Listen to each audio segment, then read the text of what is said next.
الله الرحمن الرحيم إنه لقرآن كريم في كتاب مكنون لا يمسه إلا المطهرون تنزيل من رب العالمين بسم الله الرحمن الرحيم إنما يريد الله ليذهب عنكم الرجس أهل البيت ويطهركم تطهيرا.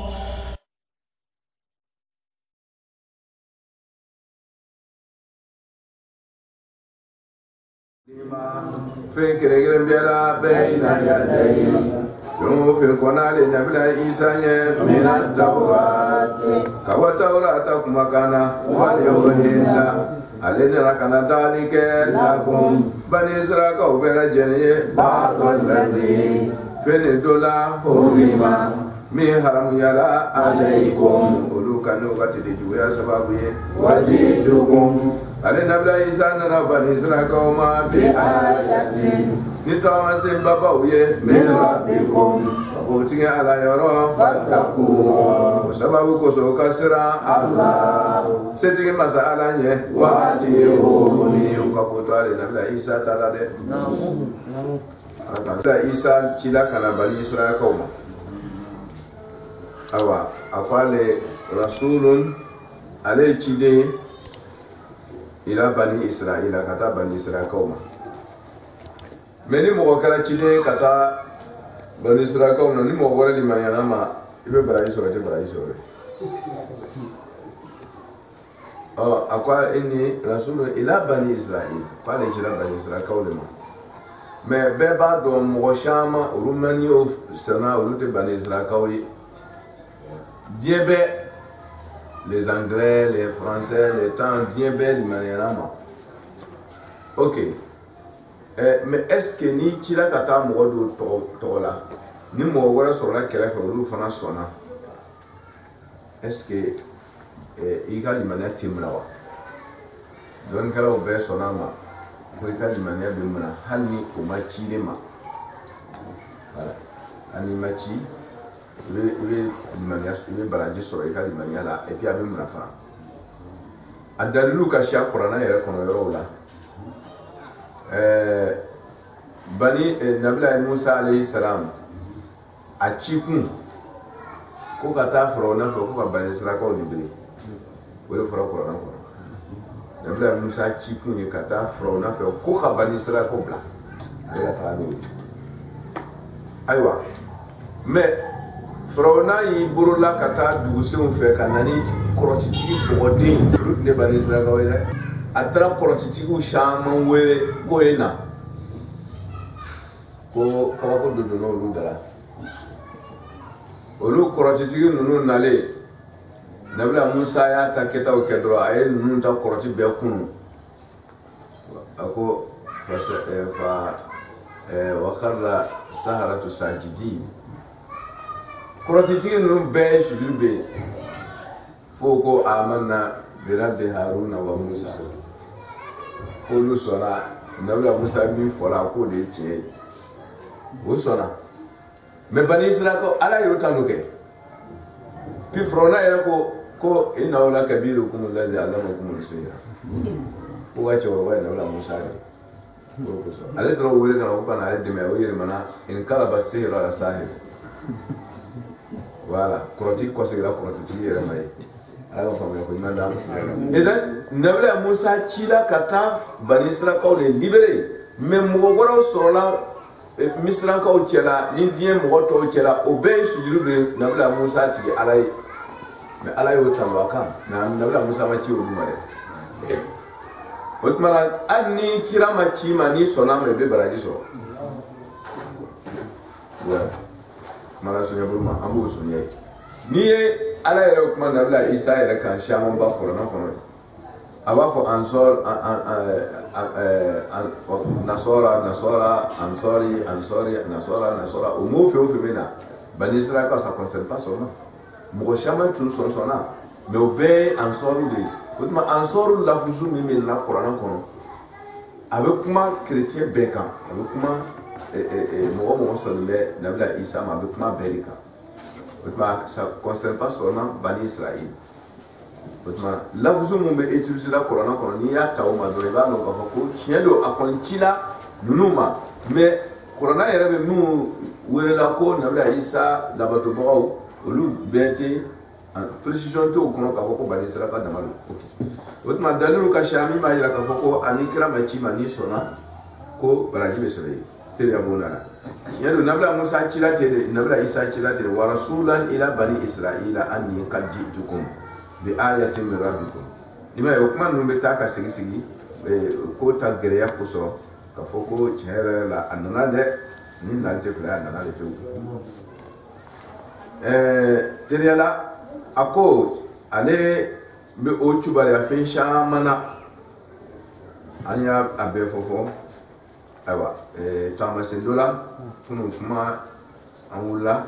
an ka dɔ kɛ mɛ an bɛ dɔɔnin fara kan teliya bunda la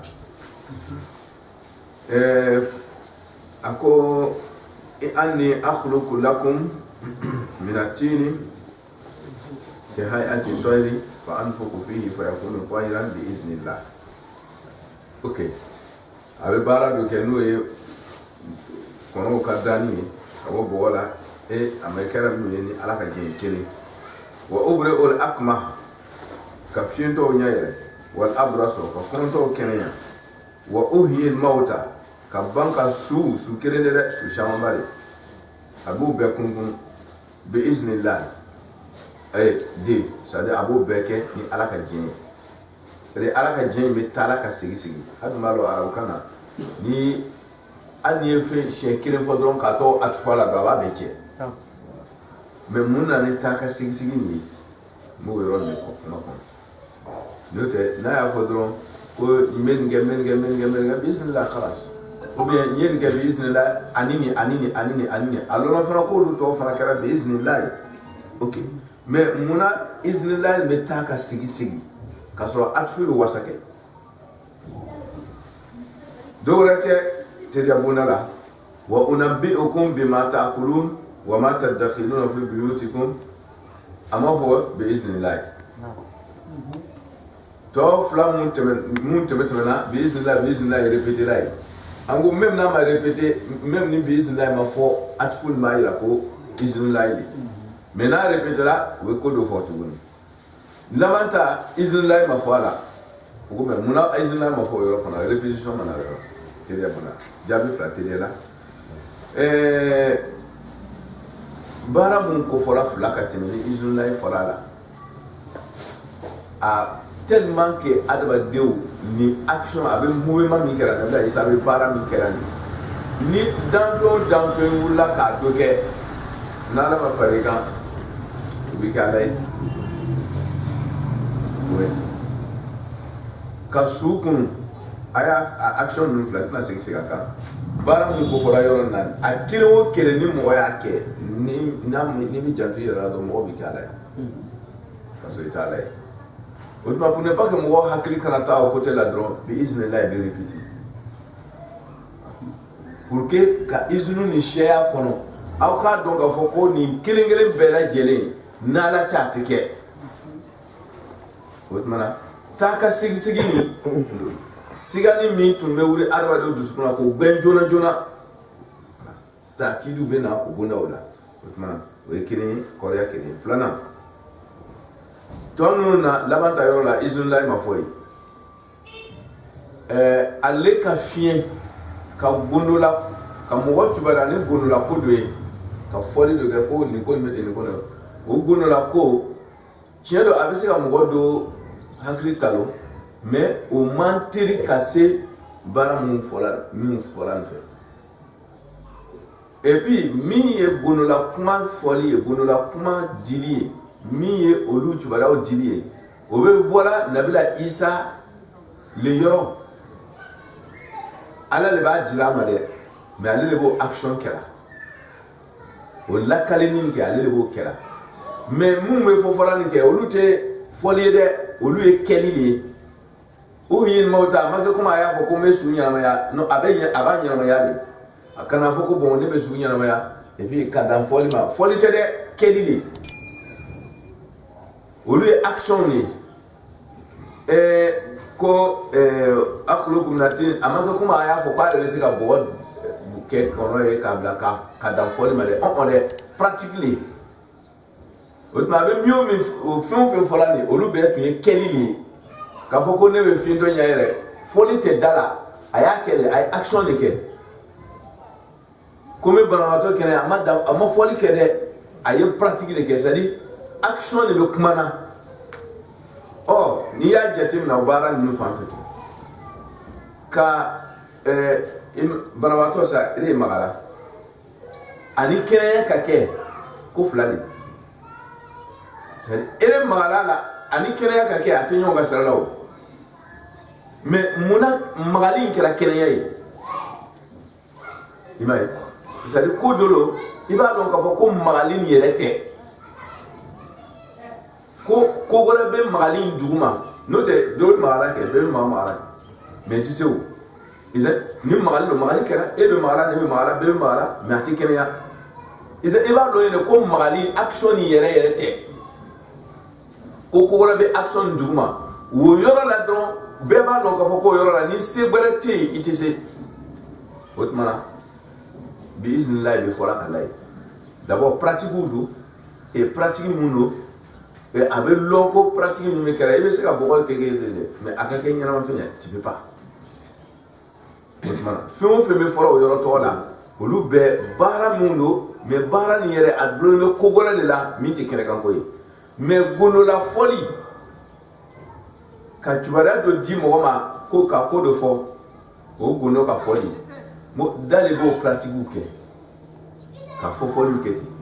o tuma o tɛ danbe ka di ala ma o ye mɔgɔ ka lakalenkaw ye tiɲɛ don o gondola lɔnni min bɛ di kunkolo ma yanni da k'a bila pratique la kɛnɛ kan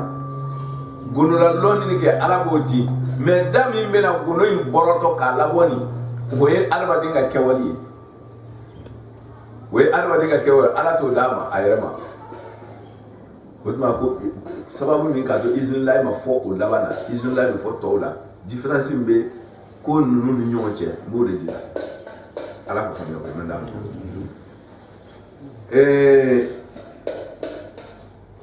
ala ko wa musaddiqan zalika fi buyutikum inna fi zalika la ayatan lakum in kuntum mu'minin amadaw wa musaddiqan dalilu gwɛrɛ k'ale nabila isa ka cidenya fɔ k'ale nana k'a kɛ tiɲɛdibaga ye sanga ni waati bɛɛ ismu fa'il lo nasara bɛɛ do lima fɛn bɛɛ dɔ la bayna yadeya min kɔnna ale nabila isa ye walima min b'ale ɲɛkɔrɔ ok n'o ye mina tawurati ka bɔ tawurata la ale n'i y'a lajɛ tawurata min ni nabila isa nana sɔrɔ ko nabila musa nana n'o ye ni histoire kalan ka ɲɛ k'a tɛntɛn i bɛ taa sɔrɔ o tawurata nin a ma se nabila musa ka tile ma a ma se masa dama damani kofɔlen bɛ nabila musa talen kɔfɛ jɛn nabila isa bɛna savez-vous que ça fait 1000 ans sanji 1000 nabila isa ni nabila musa cɛ sanji 1000 isa ni nabila isa ni ala kira sɔrɔ olu cɛ sanji 100 o yɛrɛ ma sɛya o ça veut dire que ɲamini caman ba den de tɛmɛna sanji 100 yɛrɛ tawura lenjira yɛrɛ ɲamina o surtout sanji 1000 o bɛ nabila isa ni musa cɛ o tawurata si tununa ok mala suɲɛ bolo tawurata ni a ma se min jigila nabila musa kan ni ale tɛ dɛ ni histoire kalan ka ɲɛ masa dɔw le tɛmɛna olu le ka tawurata inventé ka kumakan ninnu sɛbɛn o tuma a danbelen bɛ ka taa laban olu de ma a sanadiyalen bɛ ka taa laban olu de ma mais o n'a ta nabila isa b'a confirmer la ko musaddiqan lima bayna yadayya min at-tawrat an dun k'a dɔn ko Taurata in ma se Nabila Musa ma a dalen cɛmancɛ masa dɔw de ma mais Nabila Isa dun b'a confirmer ko ale nana o Taurata in tiɲɛtigiya dɔnnikɛlaw ko Taurata min ni mɔgɔw y'a inventé ni Taurata min fana jigila Nabila Musa kan ye a dɔ b'a kɔnɔ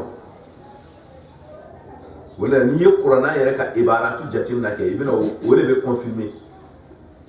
parce que histoire b'a ni démontrer supposons tel a tel sa o b'a fɔ ko Bukari sɛbɛnna Alakira ka tile la fo ni mɔgɔw tɛ histoire kalama e bɛna fɔ ko Muwatɔ Maliki ko an ka figi la an bɛ baara kɛ n'a ye ko a sɛbɛnna Alakira ka tile la yɔrɔ jumɛn n'i y'a tɛntɛn dɔrɔn i bɛ taa sɛbɛnlen dɔ bɛɛ sɔrɔ sisan ani Alakira cɛ ka jan n'a bɛ fɔ ko Alakira ka jinɛ don ok kuma la sunya bolo ma ça veut dire n'i ye Taurata histoire ta i bɛ taa n'i y'a ta dɔrɔn i bɛ taa a bɔra mun bolo mais o kɔrɔ tɛ k'a fɔ ko Taurata min jigira Nabila Musa kan ko a kumakan dɔ t'a kɔnɔ oui bien vrai que olu de ka nin sɛbɛn nka o ye Taurata kumakan dɔ bila kɔnɔ o tuma Kuranɛ bɛ kuma na selon ça Taurata min jigira Nabila Musa kan o kumakan min dɔ b'a kɔnɔ ni Nabila Isa kɛra muso dikan o Taurata in de la parce que min b'o bolo ni a hakika dɔ b'a kɔnɔ bien vrai qu'on sait que a sɛbɛnna kɔfɛ de mais o ye kɔrɔma ninnu hakika ninnu dɔw sɛbɛn la comme Bukari bɛɛ tɛ tiɲɛ ye a ma sɛbɛn kira ka tile la o a sɛbɛnlen yɛrɛ a ma miɛ yɛrɛ ɔhɔn Shafi'i ka kalanden Bukari kɔni Imam Shafi'i ka karamɔgɔden ale de ka warada bi la Bukari nin kan Shafi'i de ka kalan Maliki ka Shafi'i kalan o Maliki Imam Jafar Sadiq fana k'o kalan صلوا على محمد وآل محمد اللهم صل على محمد وآل محمد o tuma i b'a dɔn kɔni ko ani kira cɛ ka jan o Bukari kɔni kira cɛ ka jan o Imam Jafar yɛrɛ ma kira ye o wa Bukari dun karamɔgɔ kɛ o ye Imam Jafar ye o yɛrɛ ma kira ye e ye Bukari kuma fɔ ye wa mais o kɔrɔ tɛ k'a fɔ ko kumakan bɛ Bukari kɔnɔ k'a fɔ ko kira ka kumakan tɛ a dɔ ye kira ka kumakan ye nka bɛɛ tɛ wa mais n'i y'a tɛntɛn dɔrɔn ni mɔgɔ min bɛ fɛ ka histoire kalan quoi i tɛ parti pris kɛ ni a gauche ni a droite e bɛ ko ɲɛɲini de dɔrɔn yala ni kira de ka sɛbɛn wa i b'a tɛntɛn ka taa i bɛ taa ye mɔgɔ min ka sɛbɛntigi dɔn kɛ san y'i jɔ tan bɛɛ ok o sɔrɔla mais est ce que kira kumakan dɔ t'a kɔnɔ wa an k'a dɔn a ma sɛbɛn a ka tile la mɔgɔ min ka sɛbɛn a bɛɛ si dɔnna o démontré la mais est ce que kira kumakan t'a kɔnɔ wa o de bɛ ɲɛɲini sisan Taurata o sugu de la Nabila Isa nana Taurata min sɔrɔ kɛnɛ kan a ma sɛbɛn Nabila Musa ka tile la fiyewu masa goro nɔ don mais Nabila Musa nana Taurata min a kumakan dɔ b'a kɔnɔ o tuma ni Nabila Isa de ko ale kɛra musaddiqan lima bayna yadayya mina Tawrat a ma kɛ komi a nana Taurata sɔrɔ dɛ a nana Taurata kumakan dɔ sɔrɔ o ka borola Taurata kɔnɔ lima bayna yadayya mina Tawrat wal uhilla a ko ale Nabila Isa ale nana ka na dagali le kɛ lakum o ye b'a dɔn laji fɛn dɔ la hurrima min haramiya alaykum aya tin kuna bɛrɛbɛrɛ n'i o tɛ n'i ye suratu nisa'i filɛ n b'a dɔn ni aya 260 ɲɔgɔnnaw don ko fa bi zulmin haramna alayhim at-tayyibat uhillat lahum a b'a fɔ ye fa bi zulmin ko tɔɲɔni kosɔn Bani Israɛlakaw bolo Ala b'a kun fɔ fɛn dɔ bɛ Ala b'a haramuya ma k'a sɔrɔ haramu tɛ hakika yɛrɛ la fa bi zulmin min alladhina hadu il y a une précision fa bi zulmin min alladhina hadu précisément ko mɔgɔ min k'olu kɛra yahudiyaw ye kɛ ko o ka tɔɲɔni kosɔn haramna alayhim at-tayyibatin ale Ala ka fɛn halalayalen do tayyibatin ale ka fe halalelen do haramya oka fe sanman do haramya oka uhillat lahum min tun dagala oye atun dagala mi ala ya haramya wa bisaddihim an sabilillahi sabi o kela sababu ye ko sillala ala soro sala shama ka o tonyo ni nun koso ala ka fe do haramya uma ka soro tun kakan ka ke adara ok teja bonala ça veut dire que barrière tumbo ye o nyefe tum manka ka 2020 do dum kasro ala fe fen yere ka sanu ala yere ko to yibatin ko aka sanu yere ni no ko tala ala dum te fe salma haram ya mais muna ka haram ya no ma ko parce que o titi jugu yela nabla isa nana li uhilla kana dagalike ba'd allazi hurima alayhi o min tun haram yara o kan do ka tete juya ke nabla isa nalin kera o ka jum ya fay akara bani israel ka o ka jum ya fay ala ko bo nabla isa sababu min tun ye fe mi haram ya ma sisa be se ka dum kuma koroi un autre système nabla isa nalin kala nasikhuye ahkamu tawrata dola tawrata kuma kan do kala mansukhi ni nabla isa kan nali sababu nu tun haram yarbe tawrata kono na alaboro nabla isa nalen kawru guri otma aka kiti do bi comme ala kala nalen ka do fana bimbinti ka ko to daire ka no e mo plus ala so arako mako warabaniyatan ibtada'uha fama ra'awha haqqa ri'ayatiha wasalamu ma ya lafiya sa ka fonde so yimi karaga we ka kuwe ka fonde musofuru ko o yere ka yini ka lo yere ka me ni yere ka be yere ka ni sira ka labato alat aba yere kun toro wata aba paradiso yake me fama ra'awha haqqa ri'ayatiha ala ko akana yere sege limamu ebe musofuru nani musofuru bari ata to ga limam ya ka chenye nani ta ali chenye wala buru yo ba musofuru la ala yini ne koso ala ko bashi tara ni ko ko ba da bala yini ka bashi tara na ale ala mo wajibe ka de ko kira ma ayafu iga limam ya to binni ala ka fami ko nanda ona jona do yero ban du ko sigira ka ta yero ku ka ku ko ka ta sigi ku ke ko yere sanya ka bo kun te fe ka haramu ye te fe ka haramu kuma me tin pour que ka bo haramu be cela ka ti si fo kun kono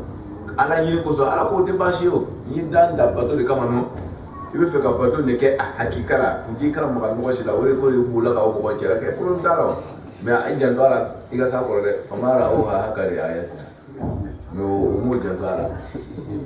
nyamno bro ire ko do le yere masa ko sabu ya ko che boka ta fun ko ta isa no masuma kana ge ire blanet iko kusi ko fe ka nyawo I dirgi nyasal nyan do bar mo che mai do mo fe ibe baraji soro la e kuma to fe bina haram ni nuye ma daba kamaw o otmana ni ma balo mo chela ke do relatif re ka baraji ka bi parce que be haram me ni bi sama ka ba ma ni be haram ni bi sama ka ba ma ke o re dama ya dama na baraji ni me ni re tarasi ta yira yero otma yere sama ka bo haram ma ni e to kelawo o yoro ni baraji o be ta kida mi ma yira na mi sama ka bo ma ke alu baraji so me ma yo ce qui ma yira sama ke il n'a pas fait des efforts non baraji ya baraji to be diminuer kata mana so ne ko hati ala ko wa musaddiqan lima bayna yadayya min at-taurati wal uhilla lakum ba'd alladhi hurrima alaykum alanna lakana kijido wuri wajitukum alanna la umma bi ayatin nitamasim babawi hakikalo min rabbikum kaboti galayo ma tara kasiru fana kantu no de ko fe aforo kad jitukum bi ayatin min rabbikum kunna la umma kaboti galayo rabbi rabbi rabbikum nabila isa ba fofo parce que avec action mun ke kera ni mun ke o ba mi ko ba le bulu ala kuma kan e be no wuri ka dossier o be fera ke ala non ale ta ala rabbikum toujours na e ko do ke pour ne pas que mo kana ala ko mirinale parce que ala le kiti wuri ala le kiti si mais quoi ale na kana wuri akoda ko mira ko ayati rabbikum aparati ga la yo da arrêté toujours comment là bas na droit ala kuma ne fo bi iznillah bi rabbikum tuma be aba ala kuma fo ka shaya pour ne pas que au kana firi nini mouvement mun na be ka ga ken nuye parce que hakili sunu do genu e mo min de nyana ma kuma na o na kuma sala ka ba ko do rek ta law kan ni mi janjira do e ta ka di fa fe ko so abituma be adaba man be rabbikum abu fo ka shaya allah abu fo ka shaya ko ke mo ka sabati ala ko inka hal mala sunna fattaku utmara ko kasra allah ala kirenye kana tarunde wati ono ka son alin nabda isa ka to alko inna allah masami ala rabbi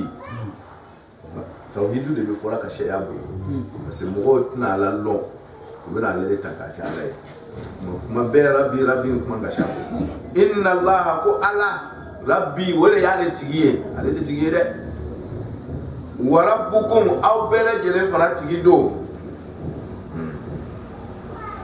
bon antina na o shaya yorona mena sunya fitini aw ka anyani londo ko so amma fo fendo mako atful mahali atfu mahali be atfu lafzi be atfu mahali be atfu e carte fla o atfu mahali adole fla ni buru ametoka atfu mahali e rahu ke seni tayorola atfu lafzi te wa musahu bi ruusikum wa arjulakum amake wa arjulikum jebere ko fana kira atu be jo mais arjulakum ne kasha arjulakum ne ke atfu mahali le atfu lafzi te atufiya be uru usi le ka mais kasara le fata tu don du uru usi de kasara tu parce que uru usi kam mahalu ye nasab de maf'ulun bihi de wa musahu ruusakum bawndana lil ba'diyya bi ba'di ruusikum parce que natu nga ke wa musahu ruusakum ni shi kelen to la ni jima sama masale kasali biche anani bawe ba'diyya kusori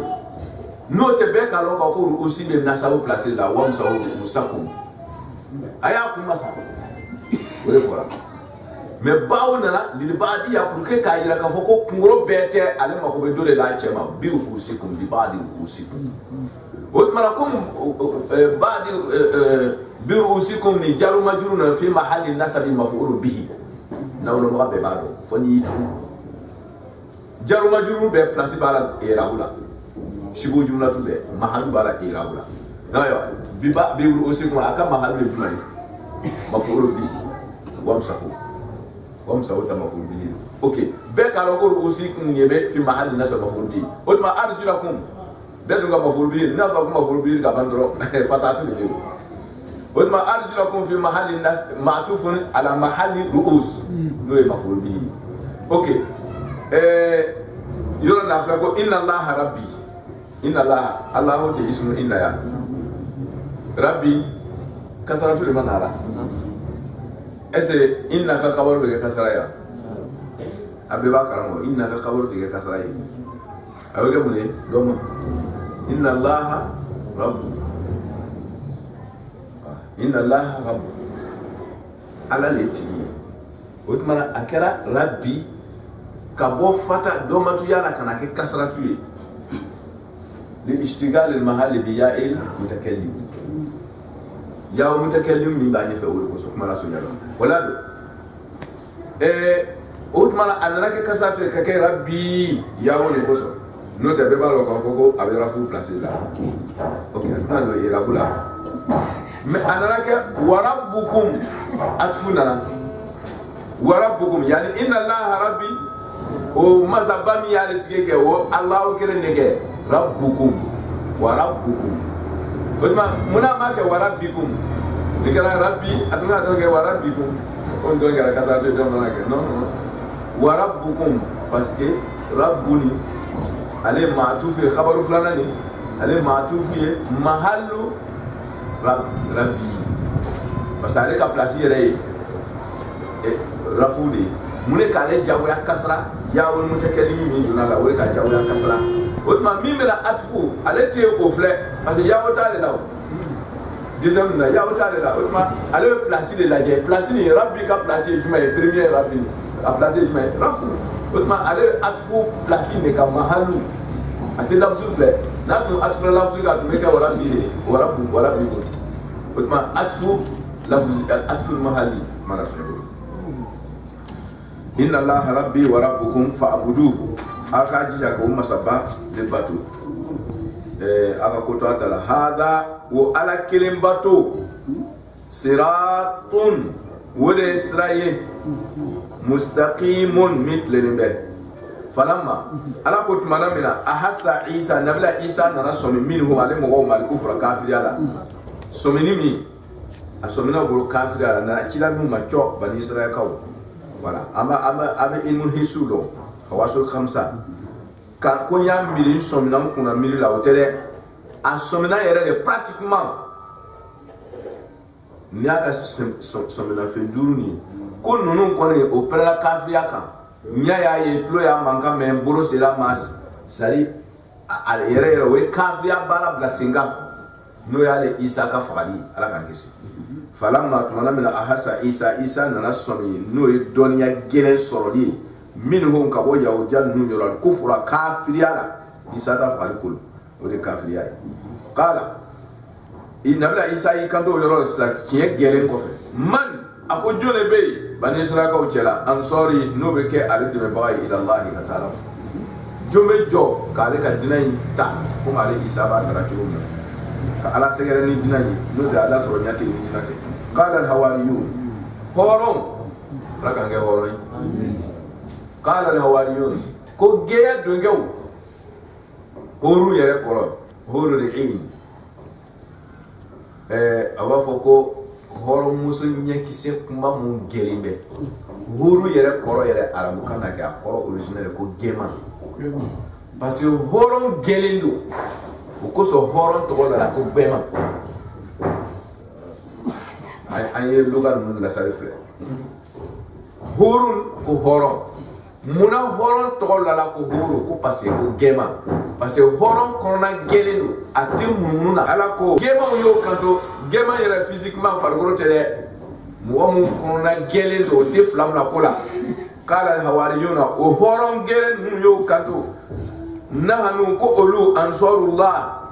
ko do ala taala ka dina de me bagay amanna olu liman yana billahi ala taala ma o ko flato olu taala ni nunu be fe ka tete juya ka olu taala bani israka o tuma c'est groupe bele o planarité voilà c'est dit nabila isa be kan bara ko na nyamina kira o burut mo to be action de kep ke kam go wurma ah ouais jawo ya tede ara kala ka ko la wana dro aka mo sigi dro ka be ya ko mo ko be ya ke imam ali ouais mais terre à terre de le dire ko voilà parce que belle vie d'ici aussi là me kala ka kuma kan la ba OK ni mi me kala ka kuma kan la ba ko man kuntu maula fa haza ali maula ay taburu dam mo le bo mo na ti kira bo ko sera sero la don nabla isa ibn isra ko kenyo ka ko bon man anzori la la ouais jo praleme parce que ko sera hakika ka cheo oro ni kan do kulu anzori la to ma so no ta ni ma vote ka lo to na ti bo ha wa shahad ko o ka ser nabla isa ka seria bi anna ko lu kan muslimuna lu ka muslimuna ye rabbana wa ko amala were rabbana amanna ala anyi ga kiden sire anye be sisa kwa ka sire kwa mun gera salamo yi awa ala ere yemi kika na ma o sire ko fa bile ala ere were haya ele sire be ka sire rabbana anti ala bima femi anzarta niyo jigi wattaba'na antula ar-rasul ka kiden ko kiden wala tana nabi isa ko faktubuna ika an tɔgɔ sɛbɛ o ma ashahidina serebaga tɔw kan wala o tuma i kan fara hɔrɔn kan i kan fara hakika dondɔw kan awa shahadatu sereya an tɛna kuma diɲɛ kan mɔgɔ min kɔnɔna n'a kɔkan n'a ye ɲɔgɔn sɔrɔ kelen o de ye shahidu ye shahadatu ani lɔnniya tɛ ɲɔgɔn ka sira de a fanga ka bon n'o ye faktubuna ma ashahidin mun ye tiɲɛ lɔn tiɲɛ ye ka ban ka tiɲɛ ta tiɲɛ ye olu de serera kan ala k'an fara tiɲɛtigiw kan faktubuna ala i k'an fara ma ashahidina serebagaw kan mun ye tiɲɛ ye k'a lɔn tiɲɛ ye ka ban k'a ta ala k'an fara olu kan kira yɛrɛ barika